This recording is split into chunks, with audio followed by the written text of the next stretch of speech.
have the sex talk with our kids without the shame and trauma of purity culture. I'm Angela, the Christian Sexpert. I talk about all things sex and intimacy in Christian marriage, and occasionally I touch on talking to our kids a little bit too.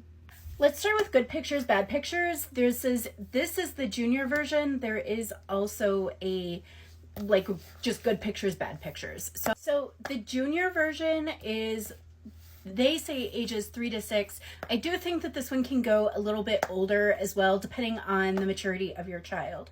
My son is going to be 9 next week, and so I'm going to order the next level one and review it, but he's still doing pretty good when we review this one every so often. So I might move him up this year to the good pictures, bad pictures, regular one. I may wait another year. This is kind of a, this age, you got to kind of get both of them and figure out which one's going to be the right for your particular kid. But also this goes through when we see things on the internet that we shouldn't, making sure that we talk to mom and dad kind of a bit about internet safety.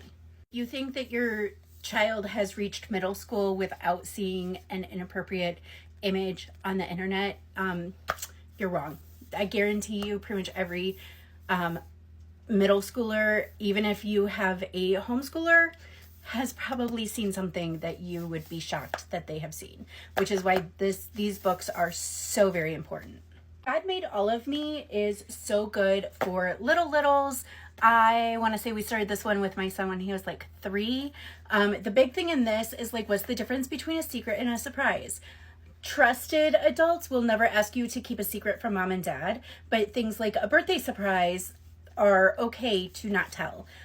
So secrets are not something that we keep from mom and dad. Next we have It's Not the Stork. This is a great one for identifying body parts, correctly naming body parts. How does the baby get into the belly? How does the baby come out of the belly? Things like that. I really like this one. The illustrations are fantastic because it's showing you, this is showing, the egg getting fertilized. Right here on the cover, age 4 and up. Again, this is depending on the maturity of your child. I do think it is imperative that we use the correct anatomical names from birth. My son, I would have been doing this with him at 4. I don't think we actually got this until he was 5, but my son is also fascinated with anatomy. So I would say 4 or 5 is a really great time for this one. This also doesn't feel super young. So we are still picking this up occasionally at almost 9 and doing this one with my son as, a refresher. Hey, remember, this is what happens. This is already long. I'm going to have to do a part 2.